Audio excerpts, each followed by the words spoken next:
नमस्कार। संस्कृति आर्य गुरुकुलम की किचन केमिस्ट श्रृंखला में आप सबका हार्दिक स्वागत है। हमने अभी तक देखा कि धान्य कडधान्य की जो हमारे गुणवत्ता है, उनके जो धर्म हैं, उनकी जो विशेषताएं हैं, उनके बारे में हम विचार करते हुए आगे बढ़ते हैं। आज हम हमारे भारत के सभी प्रांतों में जो प्रसिद्ध हैं ऐसे दो शमी धान्य की बात करेंगे। एक है चना और दूसरा है अरहर। चना बहुत स्वादिष्ट होता है, सबको पसंद है। एक भी व्यक्ति नहीं होगा जो चने के किसी ना किसी पदार्थ को पसंद ना करता हो। तो चने की सब्जी बना के भी खाया जाता है। वैसे गुलाबी, लाल, काला और काबुली और छोले, बहुत प्रकार के चने होते हैं। उसमें से जो पीले या लाल चने होते हैं वो स्वादिष्ट भी होते हैं और बहुत गुणकारी भी होते हैं। चना बहुत ही पौष्टिक आहार माना गया है और बच्चों से लेके वृद्धों तक सबके लिए वो पथ्य है। इवन बुखार में और कुछ खाने की छूट नहीं होती है लंघन करते हो, लेकिन लंघन करने वाला माने कि जो भी पेशेंट है वो यदि भूख को सहन ना कर पाए तो उसको भूंजा हुआ चना, जिसको गुजराती में दाड़िया बोलते हैं, भूंजा हुआ फोड़ा हुआ चना, जैसे मकाई की पॉपकॉर्न बनती है वैसे चने की पॉपकॉर्न समझ लीजिए, भूंजा हुआ चना, वो दे सकते हैं। वो एकदम पचने में हल्का होता है और चबा चबा के खाने से उससे बहुत ज़्यादा शक्ति भी आती है। वो सूखा होता है, इसीलिए उसके ऊपर पानी पीना या गर्म पानी पीना ये बहुत अच्छा है। फिर चना उसके छिलके उतार ले तो उसकी दाल बनती है। चने की दाल के भी बहुत सारे व्यंजन बनते हैं। फिर उस दाल का आटा बनाए तो उसको बोलते हैं बेसन। और बेसन में समझ लीजिए कि बेसन में तो इतने सारे नमकीन, इतने सारे मिठाइयाँ, और बेसन की मिठाइयाँ गेहूं की मिठाइयों से ज़्यादा टिकती हैं, मानी कि उसका सेल्फ लाइफ ज़्यादा होती है बेसन की मिठाइयों का गेहूं की मिठाई की अपेक्षा।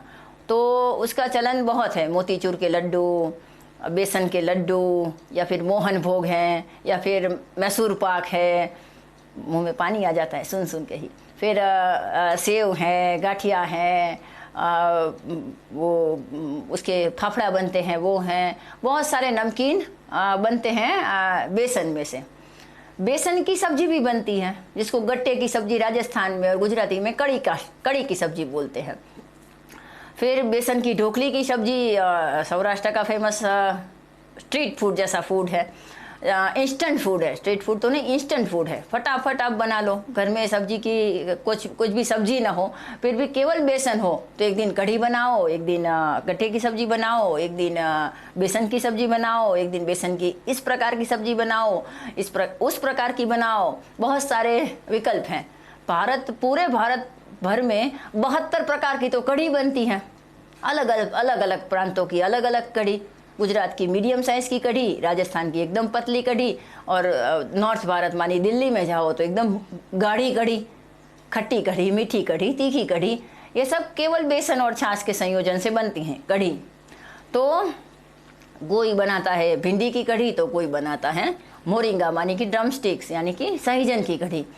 तो बेसन में से भी अनेक वस्तु बनती हैं और सब इतनी पौष्टिक और पचने में हल्की होती हैं कि आप निर्भयता से कभी भी किसी वक्त भी खा सकते हो।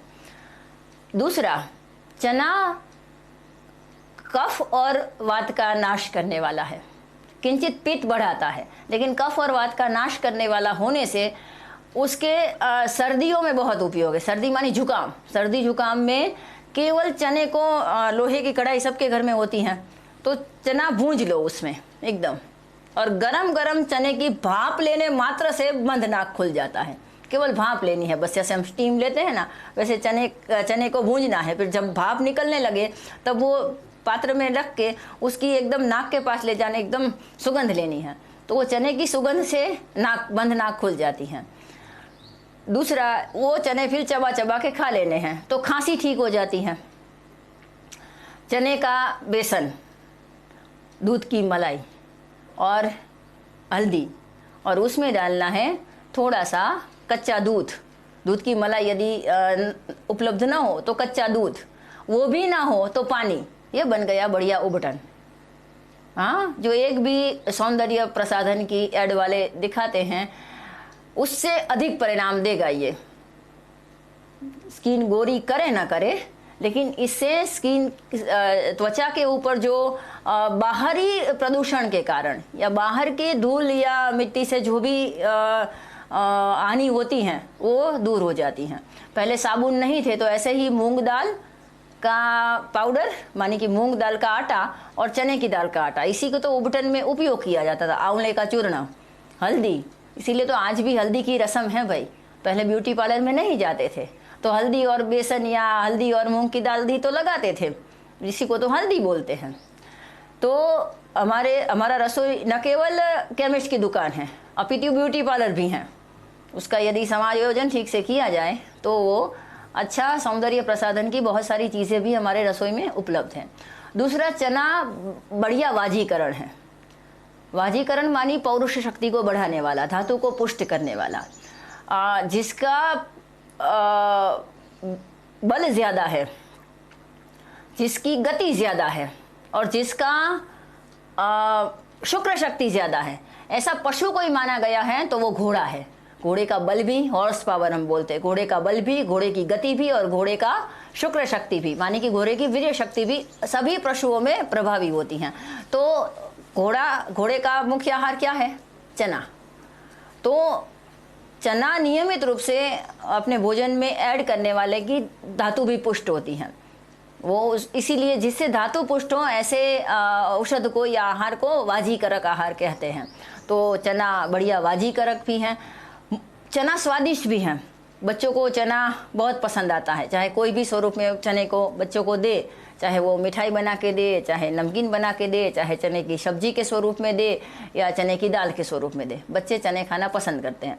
दूसरा, चने की दाल को या चने के आटे को सेंक के उसको दूध के साथ मिला के जो सत्तू बनाया जाता है, वो भी छोटे बच्चों के लिए, जो ग्रोइंग एज के बच्चे हैं उनके लिए बढ़िया।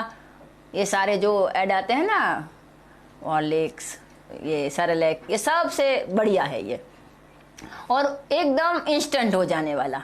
चने की दाल को केवल बस आप भून लो, उसका आटा बना लो, हो गया सत्तू तैयार, बन गया उसका दलिया जैसा तैयार। तो चना भारत में सर्वत्र सुलभता से मिल जाता है और बन भी सुलभता से जाता है। तो चने की दाल की और चने से बने हुए बेसन की हमारे भारतीय हर घरों में प्रयोग होते ही हैं। उसके विषय में विशेष तो कहने की आवश्यकता नहीं है, लेकिन जब कभी हम प्रायोगिक सत्र लेंगे तो चने में से बनने वाले व्यंजन की विषय में हम प्रायोगिक स्वरूप में बताएंगे। चने के और भी बहुत सारे औषधीय उपयोग है जिसके विषय में भी हम आगे चर्चा करेंगे। बात करें अरहर की,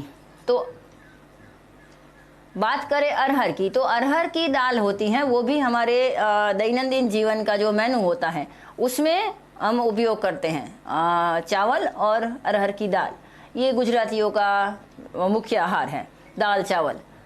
तो अरहर की दाल भी इतनी ही पौष्टिक है, खास करके सफ़ेद अरहर की।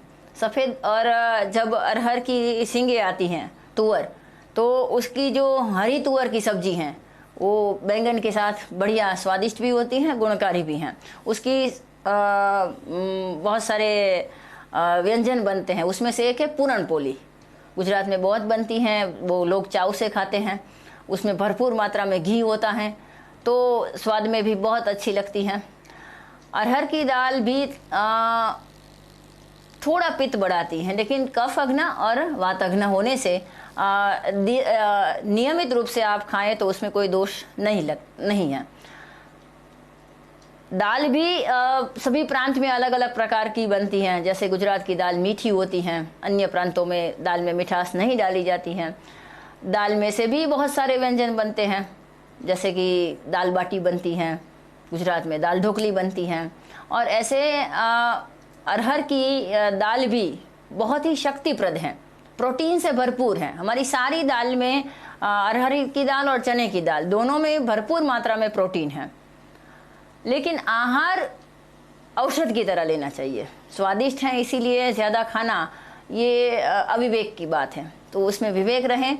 आगे जाके हम सभी धान्यों के विषय में उसके जो भी अंदर पाए जाते हैं तत्व, चर्बी है या फिर उसमें विटामिन है, उसका पृथक्करण करते हुए भी बात करेंगे चार्ट के साथ। तो वो विस्तृत विवरण होगा। अभी हम संक्षिप्त में सबका परिचय कर रहे हैं। तो आज के दिन के लिए इतना ही। नमस्कार।